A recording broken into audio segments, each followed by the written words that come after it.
Yan, magandang araw po muli sa inyo mga ka-row house at welcome back po muli dito sa aming channel. Maraming salamat nga pala sa mga bumati at nag-comment sa birthday po ng anak ko. So sa ngayon, update po tayo rito sa mga nagawa po namin.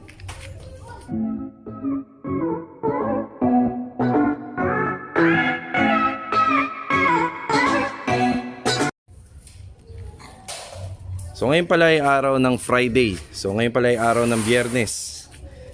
So yung tiles delivery namin para sa phase 3 ngayon po darating. So iniintay ko na lang. Tapos dito nga pala pupunta po yung may-ari. Ayan, para mapasyalan niya na rin po itong pinagawa niyang bahay. So dun muna ako kila Master Jojo. Medyo masikip pa kasi rito. So bali yan. Punta muna ako dun sa kabila. Dun muna tayo magbibigay ng update.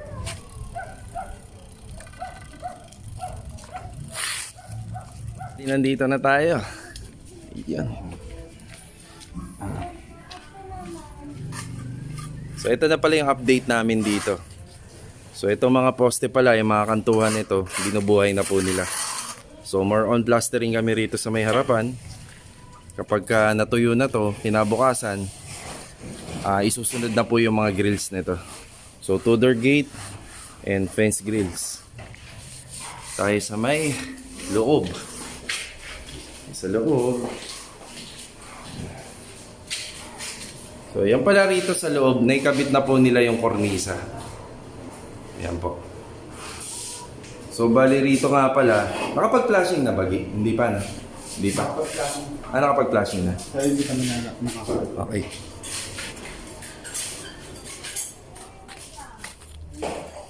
Pala rito sa may back area naman, sa may outside, naikabit na po yung flashing. Ayan po.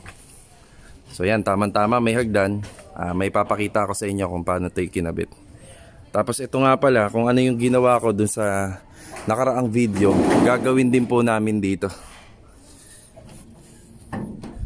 Uy, may 2 bote ng beer. Saan galing yan? Okay. Siguro, hangover. Baka uminom yung isa sa mga tropang wasalak. Hangover, dahil kahapon birthday ho ng anak ko, binigyan ko sila ng may inom. Yan. So bali insert installation po tayo. Yung yero nyan hanggang dito po yan, bandang gitna.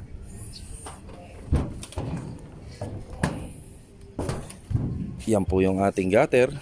Yan. So syempre marang maputik, gawa ng galing tayo sa labas, tapos medyo umulan ho ng konti. Yung pinakita ko nga palang flashing na nakabend, dito po namin i-install yun. Yan. Yan po. So yung binili ko pong kulay ng flashing, ang kakulay na rin po nitong sa Lumina. So may pagka beige. Mas matingkad nga lang yung kulay nito kasi medyo bago pa.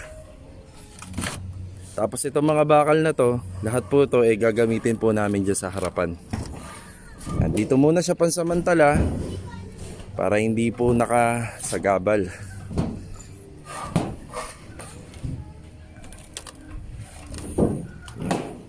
Ginagawa namin yun. Nag-usap nga pala kami na may-ari regarding dito sa kanyang right side ng wall flashing. Sabi ko kung wala naman pantulo to, hayaan na muna kasi medyo ginastosan na nga nila yung sa kabila. So dito wala pa naman nagiging problema kasi mas maraming problema po ron. Kung sakali may extra sila, saka na lang po nila ito pa-repair sa amin. Kasi marami pa silang gustong ipatrabaho. Ayan po.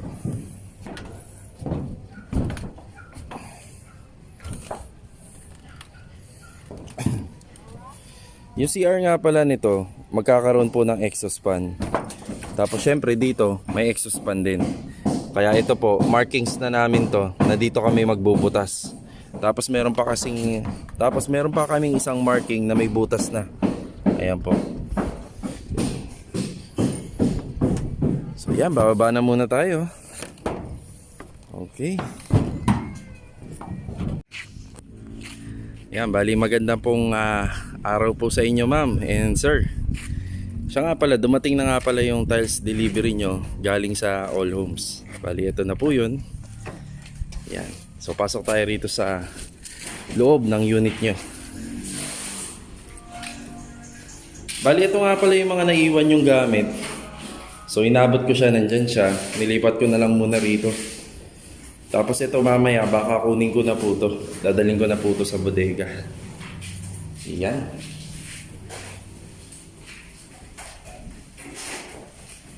So yan, yan po yung i-deliver na tiles.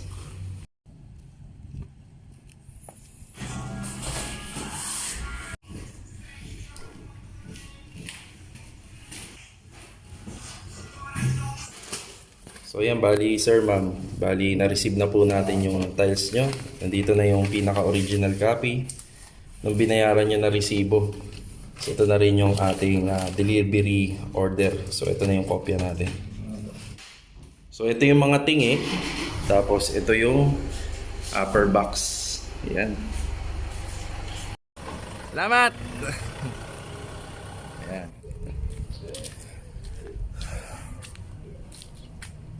Bali kanina nga palang tanghali, pumunta dito yung may-ari.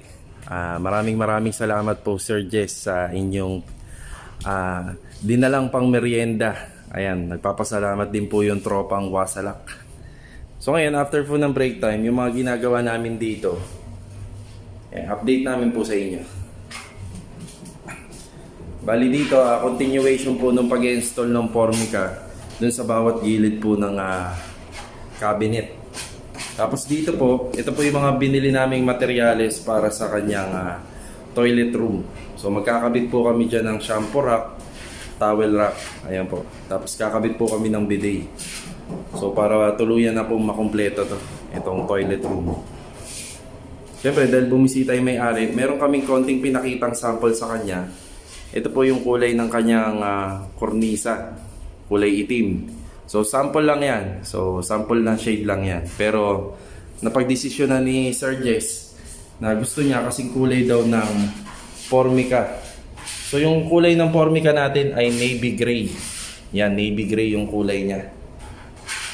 Tapos dito may konti lang siyang pinabago dito. Yung setup dito gusto niya salamin. Ayaw niya ng basta shelves lang. Gusto niya may konting salamin. So sliding niya ilalagay dyan. Yung switches dito, napansin niya rin, gusto niya ipalipat dito. Ayan po. Yun lang po yung konting mga sinadjust niya sa amin. Tapos, gusto niya po magpagawa ng bed frame po rito. Bali yung bed frame po na gagawin namin dito, ayan, napag-usapan na po namin yung sukat at saka kung ano po yung mga gagamitin. Ayan, nakita niya na rin po ito, itong cabinet niya na to.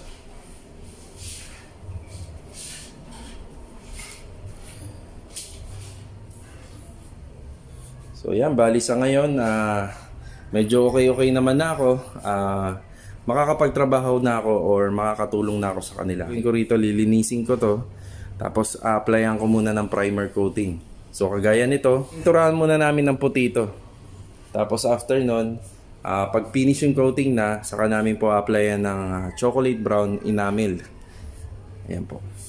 So pipinturahan ko po muna.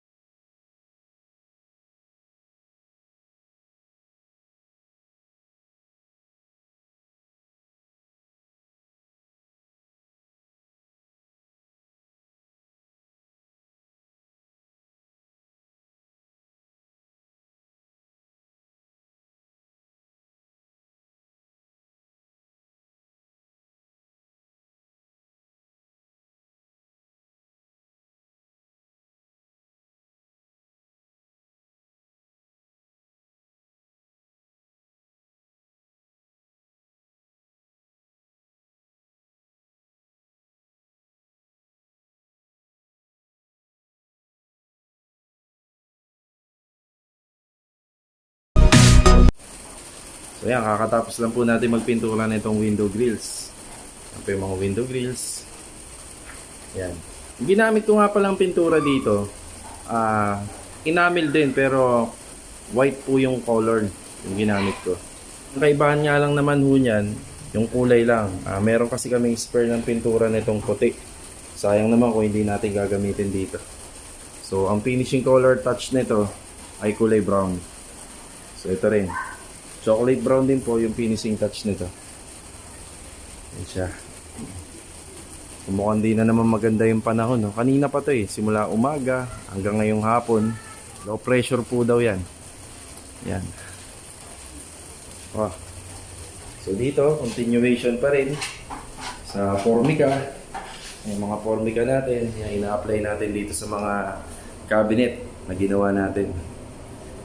Tapos dito, inumpisa na pala ni Master RJ ikabit yung mga amenities ng toilet room. Ayan po yun, yun dito sa shampoo rack niya. Kung naalala nyo, may sinabi ako na meron akong ilalagay dati dyan. Ayan na po yun. Tapos yung towel holder, dito. Taas po ng toilet. Ayan po yung bidet, may kabit na rin po. Ayan, bali magandang hapon po sa inyo lahat. Also dun sa may-ari nito. So mag-update lang tayo ngayon. So bali nga kaninang umaga po ay naikabit na po yung kornisa ng unit. So ngayon naman po, na-extension na po namin yung lababo. So ayan po, may buhos na siya, yung pinaka-slab niya, tapos ito naka-asintada and wrap plastering. So usually nga, ito wrap plastering to, gawa na mag-i-install tayo ng tiles dyan kapag nagpa-overall tiles installation to. Itong nagpapagawa sa amin dito. Master Jojo naman, in-assemble niya na po yung gagamitin para sa mga balangkas nitong roof na gagamitin dito sa may fence extension. Ayan. Kanina, nagplastering na sila rito, tapos diretso puro na. Ito na po yun. Ayan. So ito na po yun. Medyo hindi nga lang maganda yung panahon kanina. Akala nga namin magtutuloy-tuloy yung ulan. Kasi kung magtutuloy yon, masisira po itong ginawa nila rito.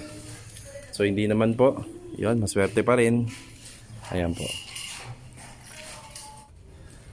Ayan, bali dito naman tayo magbibigay ng update sa mga natapos namin ngayong araw na to. So yun. Ayan, kung makikita nyo po, nakapormika na po yung ilalim. Ayan po. Sa ilalim niya. Bali dito po sa taas, inuumpisahan na rin po yan. Tapos dito, naikabit na pala ni Master RJ ito. Ayan yung mga amenities dito. Ayan.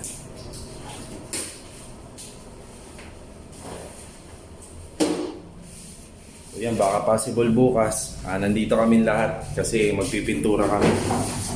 Yan ang mga gagawin namin dito. Yan, baka possible nandito kami. Yan, magandang araw muli sa inyo mga ka-row house. So update tayo rito sa mga ginagawa namin dito. Bali dito nga pala si JR, nag-uumpisa na po siya magpintura po rito sa mga walls. So yung ginamit niya namin pintura rito, ulitin ko lang, ayan, Mocha Blanche po yan. Ayan, Mocha Blanche by Davies. Ayan, baka naman. Davies. So yun, yan ang pinaka final touch nitong kulay nitong harapan. So hindi natin makukuha yung tunay na kulay niyan kasi signature color yan ng Lumina. Unless ipapatimpla mo talaga. So pwede naman to, mas okay pa para sa akin yung kulay.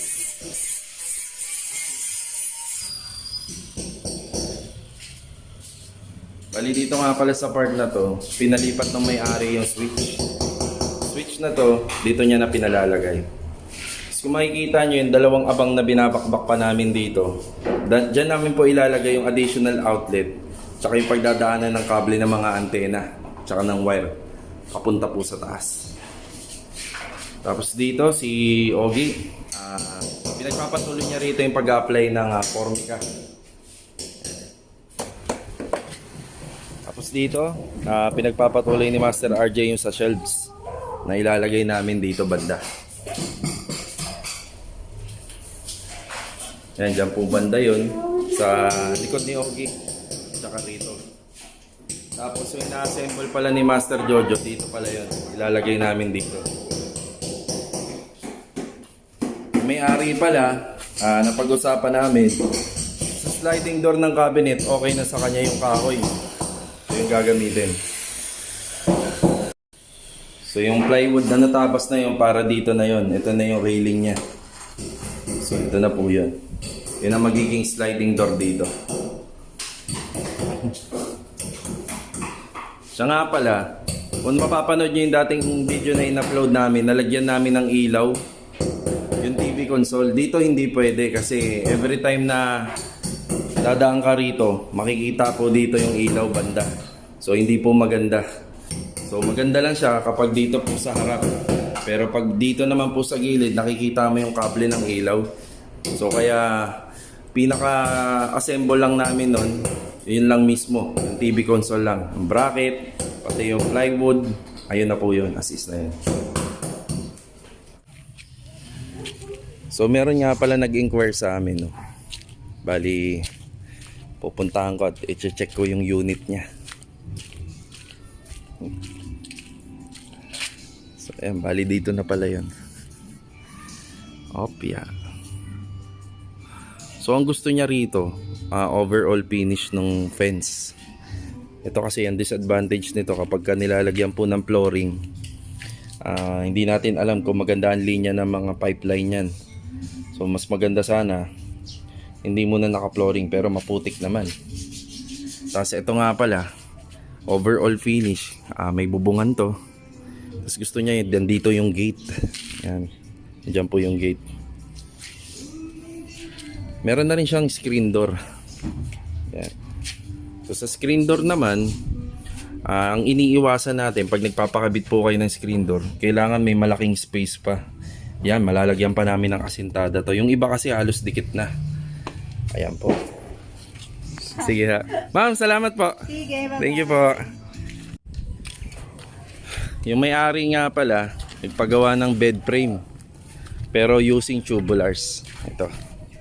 Bali yung gagawin nga namin palang bed frame, gagamit kami ng dalawang 1x1 tsaka apat na 1x2. Ito po yung 1x2. Tapos yung napili lang na may-ari is 1.2 na kapal lang. Okay na daw sa kanya yun.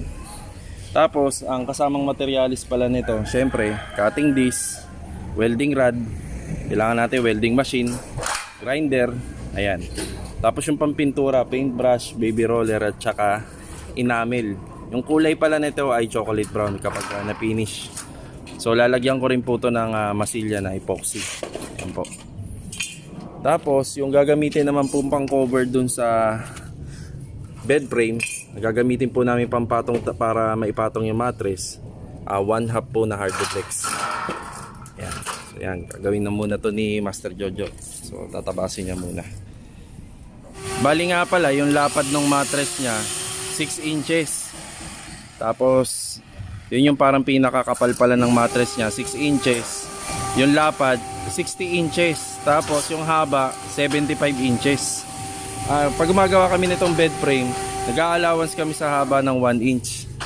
So ang pinaka final na sukat nito 60 inches by 76 inches. Ayan po. Ayan o, bali nagawa na pala ni JR dito. Ito na yung first coating na hagod ng Mocha Blanche. Tapos sila rito sa loob, ito po pala yung kaninang winelding ni Master Jojo. So nakaabang na rin po yung mga butas. Ito po yung pambabracket muna namin sa wall bago namin ilagay yung ginawa naming TV console na gawa po sa plywood. Ayan. Tapos dito si Pangsky, kinukontinue niya yung pagtitiktik ng mga paglalagyan ng outlet saka switches. Ayan na po yun. Ayan, butas na rin po yung wall na paglalagyan ng bracket.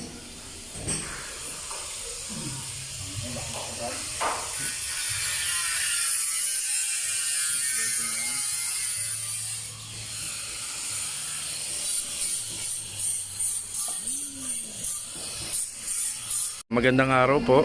Bali nandito uli kami sa may Old Homes. So mamimili na tayo ng mga kulang doon sa unit ni Sir Jesse. So bali ito nga pala yung napili ko. Ayan. Ayan, para doon sa basin, no, sa toilet area. So sukat nga pala nito 80 by 80. Yan.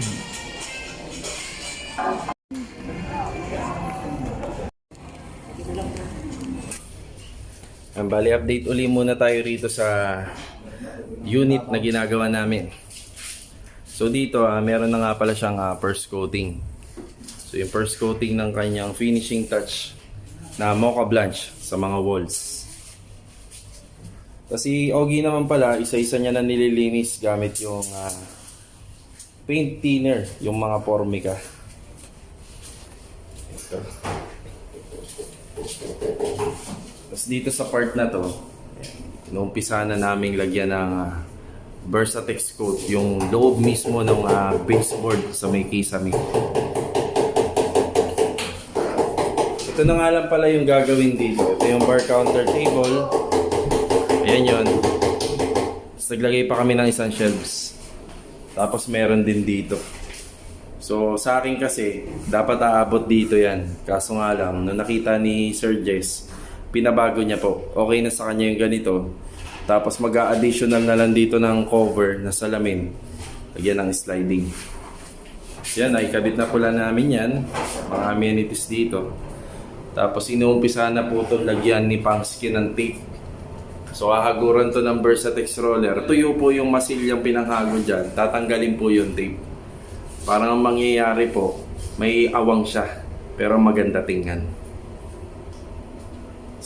Possible mamaya baka may kabit na yung tiles nito. Ayan. Tapos dito naman sa part na to, makikita nyo yung switch na to. Actually dito yung banda pinapalagay ni Sir. Ako na nag-decide, gusto ko dito. Mas maganda kasi yung tingang kaysa dito banda. Kumbaga kahit na nakatago yung pindutan niya, kita pa rin po na merong something na nakaawang dito. So nilagay na lang namin siya dyan. Meron kasing ilaw to. May LED light na ilaw to paiko. Ayan.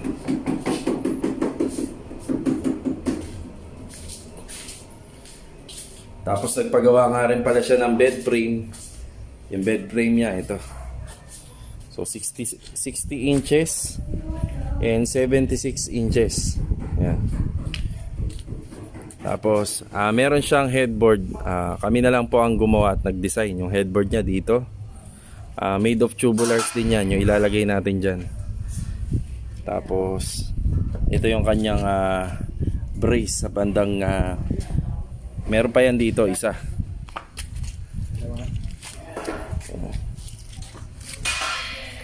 So sa sukat nga pala nito, ang gusto niya mangyari 21 inches. Simula rito hanggang dito 21 inches. Para may mailalagay pa siya rito sa ilalim. Jay, diyan ka lang ulit. Tingnan natin. Ulitin mo, tingnan natin kung ano. So ayan. Yun no. So buo na nga pala yung skeletal frame niya. Bali ang ilalagay na lang dyan yung mga braces. So ayan. Tapos maglalagay pa kami niya ng isa dito. Isa lang. Ayan. So mamaya baka matapos na yun ni Master Jojo. Ito pala yung sample na ginawa ni JR. Yan. Yan yung naka-Versatex dyan. So syempre, yung ganyan dito, lalagyan din namin. Yan. 25 ulit. Yung CR.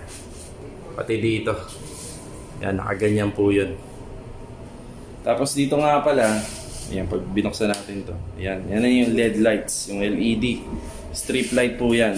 So ang gagawin natin, ikakabit lang po natin yan dyan. Paikot po. Yan. Dito kanina, na-assemble na po ni Master RJ to. So meron siyang shelves dito. Yan. Tapos another dito. Isang gusto nga pala ng may-ari dito, nag-additional siya ng sliding salamin. Pero yung pinaka-framing nito, made of aluminum. Yan. Up yan. Ayan, bali naka-install na po yung kanyang LED light dito sa may ilalim ng overhead cabinet. So kung papatayin natin yung ilaw rito, subukan natin patayin. Ayan. Ayan po yung kanyang liwanag. Ayan, pagka pinatay yung ilaw. So ito, puputulin na lang po namin to. Ito mga cable wire na to. Yes.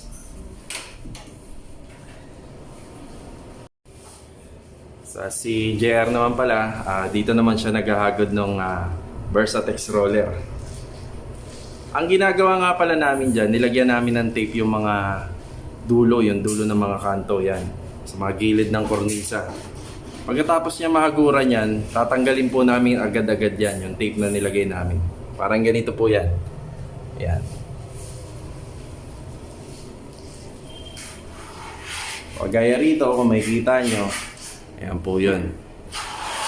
Tinanggal po kagad namin. Kaya parang meron siyang konting accent. Makikita nyo. Yan.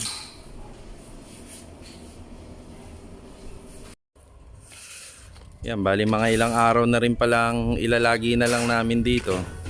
Ayan, nag-uumpisa na kami maglinis. So yung ibang mga sobra tira-tira dito. So yan, bali kakarga na namin lahat dito. So bali pala ito, pati ito, pull out na namin.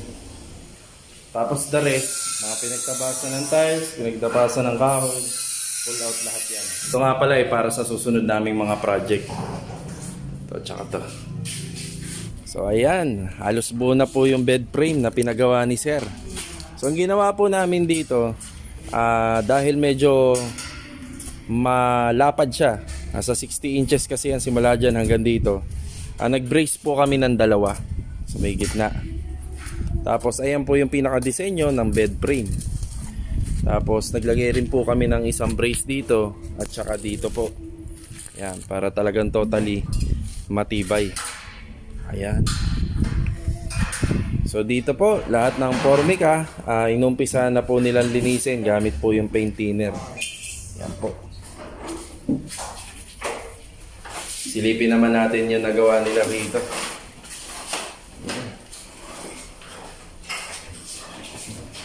So yan nga pala kanina, ikinabit na namin yung ilaw dito sa may ilalim ng overhead cabinet. So yan na po yung parang pinaka-ilaw niya. So yun. Switch. Yan. Tapos dito, naka-Versatex coat na po ito. Itong CR. Ayan, naka-Versatex coat na po yan. Pati rito po sa may kitchen area. Ayan po siya. So ay pagpapatuloy na lang po yan, konting masilya dun sa mga singit-singit ng kornisa. Ayan, kagaya po niyan. Ayan. Tapos hahaguran na po yan ng flat latex. Ayan ang finishing coat. Ayan, finishing touch po niyan. Ayan po dito. Ayan. Dito din. Meron na rin po to. Ayan. Konti na lang po ang tatapusin dito. Kakabit na lang po yung formica para doon sa ginawa naming sliding door. Okay. Kung papansin nyo rito, binutas namin to kasi may padadaanin kaming linya dyan. Tapos kumuha rin po kami ng linya ng wire po dyan para sa magiging switches nito. Tapos dito nga pala, itong tubo na to, mapapansin nyo, yung tubo na yan, papasok, palabas po yan hanggang po dun sa pinakataas ng yero. Yan.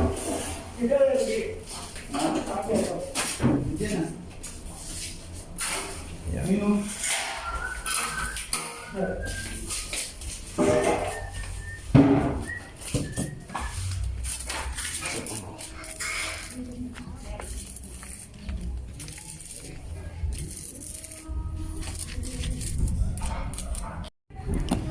Yan, bali tapos na po itong bed frame na pinagawa ni Sir Jess.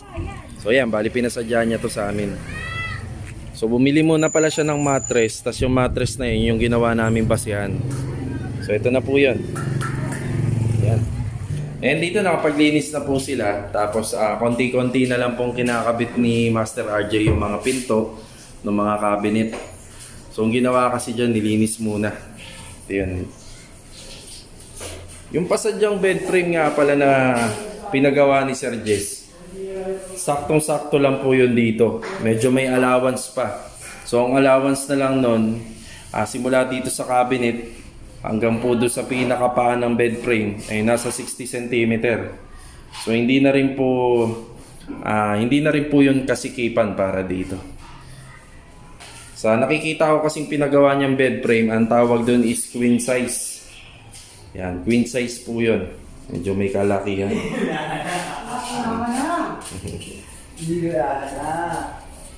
Yan o. Ipasok ba tayo bukas? Oh, yun. Ipasok daw kami Sunday. Sige. So, bali kita-kita po tayo bukas uli. Ayan. Yung CR. You know?